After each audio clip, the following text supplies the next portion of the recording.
where this will go Wow. in order to make enough vaccines that'll make a reasonable protection for the population. Sure. Well, you've been a guest on the show before. I'm glad you got in today. You want to write an article for us about that and send it over. We'd like to get your perspective on why an Ebola vaccine won't work at this point. Thank you so much for the call. Sean in Nevada is a doctor, works in an emergency room. Sean, thanks for calling in. Give us your take on the situation. Hey, thanks for having me, Alex. My take is that we may be dealing with something more than just spread by, bodily fluids. We get a CDC announcement today that you need to have a respirator, you need to have basically a level 3 biosuit to engage with these patients. That's becoming concerning to me that the CDC sends something out like that. Unfortunately, they can lag in their response to different infections. And then in the state of Nevada, if you're a licensed physician, you get notifications through the sort of infectious disease gurus out of Vegas, and they are now sending out a warning sheet of what to look for in patients who may have Ebola. And as far as I know, there are quote unquote no reported cases of Ebola in the United States. But now, because it takes weeks for it to show up before you know somebody's sick, I guess that's why they're doing this. Well, my concern is that do we have a bunch of little time bombs walking around the streets of America that are going to suddenly explode, and we're going to suddenly start having cases? And it certainly doesn't help, like Dr. Davis suggested, bringing in infected people, because none of us really train for dealing with this level of infectious disease. It's not commonplace for us to down up and deal with patients of this caliber in our emergency rooms here in America. And so it's really concerning that it's probably going to walk into one of our emergency rooms one day, and you're going to have staff that are going to be fearful to care for these patients. You're going to have staff that could become infected, and then ultimately other patients who are already jeopardized medically in the hospital becoming contaminated, and it's going to be a nightmare. I tell you, what do you make of the Typhoid Mary scenario, that some of these people may be basically immune from it, but may still be long-term carriers, not just for 2 or 3 weeks, but for longer? This could just keep going on and on. If it gets out of Africa, which Ebola's never done, because they would never allow people out of Africa that had it, it seems like intentional that they're trying to have a cover story for why Ebola gets into the West. I think you're absolutely right, Alex. It's that kind of scenario that is very concerning, and unfortunately, people may be, sharing space with these folks already.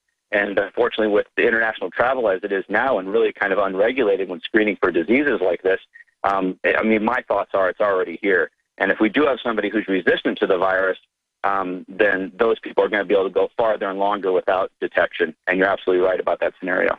Wow. A lot of medical doctors and virologists are saying that it's much worse than what the CDC or World Health Organization is saying. This top German virologist told Bild Friday that he believes 5 million people from the computer models they have will, and this is one of the top virology facilities in the world, 5 million will die. I don't know. I'm not a virologist. What does that sound like to you? Well, it sounds conceivable. It's happened before in our history. So, if something like the Spanish flu can wipe out gross swaths of population, then absolutely this can. And we're really not prepared for it. I think, unfortunately, a lot of Americans have their heads buried and think they're immune or protected, or it's not going to be me. And that kind of mentality doesn't allow for the vigilance necessary to pick this stuff up early and to deal with it appropriately. And there's going to be people who come into the ER and they're just going to be sent home either with antibiotics or, some treatment for the flu, and the next thing you know, they're going to go home to their family, contaminate them, and the cycle will continue. But absolutely, if this is truly something that now is possibly airborne, you're talking to millions that could be lost. There's no doubt about that. Thank you so much for the call, Doctor. It's a doctor in Las Vegas calling in. We have some footage that came out about a week ago. We're going to repost it to Infowars.com because it's so powerful, of video in a market, an open market in Liberia. Again, if you're a radio listener, go to Infowars.com. We just posted it minutes ago. We're going to tweet it out at Real Alex Jones. And it shows a man who they believe has Ebola trying to get food in the market, basically wandering around with a club in his hand. And people chasing him, police chasing him, and then the hazmat crew showing up and rounding him up to take him basically to a medical camp where people are just in many cases, strapped down to die now because the medical workers have gotten ill or died themselves. This is really the breakdown of society. We're going to roll some of this in mainstream news articles from 2 years ago that they believe Ebola is becoming airborne. There have been different strains that have been before. And that it's basically been covered up. Now, again, the mainstream media's response was, we're lying, it's not true, we're conspiracy theorists. Well, here it is from Nova, PBS 1990, a year after the outbreak, reporting on the secret operation. And again, they will probably have all the usual suspects come out and say, none of this is real, none of this is happening. But, of course, it is. Here it is. In 1989, Ebola made its way to the U.S. Residents of this Washington, D.C. suburb had no idea that one of the world's deadliest viruses had emerged in their midst.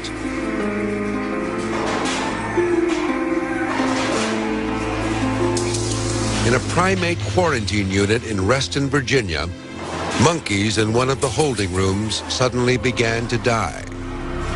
Secretly, a military team entered the quarantine unit and killed all 60 monkeys in the infected room.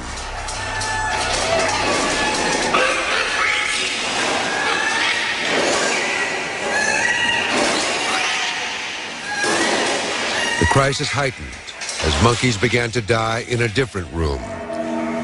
It appeared that the virus was moving through the ventilating system. In response, the military killed all 400 monkeys, ending the outbreak. This new strain of Ebola had shown the potential to spread through the air. Had it been lethal in humans, it could have been catastrophic. Okay.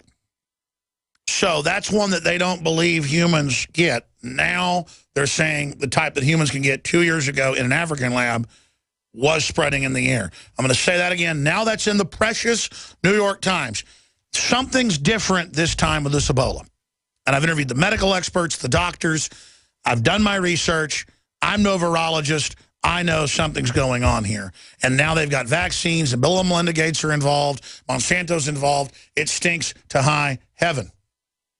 And we got Chris, who's a former EMT. We've got Eric's becoming a doctor, wants to give us his take on it. And we've got a lot of citizens like Wyatt and Eric and Tim and others calling in. We're going to get to all of you. Briefly, before we go to break, ladies and gentlemen, we are listener supported. We try to sell the very best products out there. Now is the time to have the X2 nascent iodine that has just been so incredible for my body and my immune system and my health. Now is the time to flush your gut out. That's 80% of your immune system. With the Oxy powder we have discounted that CJ was telling me he took some of this weekend and had a pretty big effect. I mean, this is the real deal for flushing you out. Nobody else has got it. It's proprietary by Dr. Group, Oxy powder, InfoWarsLife.com. We've got the Silver Bullet, a powerful colloidal silver. We've got the Super Male Vitality, Super Female Vitality. We've got the fluoride shield that chelates not just fluoride out, but so many other toxins and heavy metals. And you're not just getting the cutting-edge, high-powered, organic vitamins and minerals at InfoWarsLife.com. You're finding the very tip of a spear of an organization, InfoWars, that will tell the truth, the whole truth, nothing but the truth, so help us God. InfoWarsLife.com. InfoWarsLife.com, InfoWarsStore.com, or 888-253-3139.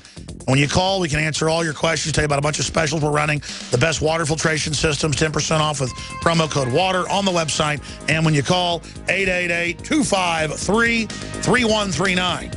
Second hour, straight ahead, and I will commit heresy. 2 + 2 = 4, New World Order. 2 + 2 = 4, Thank you for Obama. listening to GCN. We are going to expose it all. Visit GCNlive.com Stay with us. We are Thought Criminals. Second hour. This is Scottish John for Infowars.com. I know that most of you here in this commercial already know about the New World Order, eugenics, and all the other issues covered here at Infowars. The question is, do your friends and family know? If not, then I want to know why. Oh, I know it's tough to talk about this with some people. They might call you names, or they just want to talk about sports or soap operas. I say, so what? There's a battle going on out there right now. The ammunition is information, and the soldiers are you. It's time to transform your game from passive listening listener to active participant. We from Scotland have had our skin in this game for the greater part of the last 1,000 years, and I'm still fighting. If we don't all stand up right now, we're going to lose everything. The InfoWar is worldwide. Tell your friends about InfoWars and let them know that InfoWars doesn't print bull. It's real journalism and news backed up by documented fact. Step up and take your friends and family to InfoWars.com, PrisonPlanet.tv and PlanetInfoWars.com. The truth will set them free.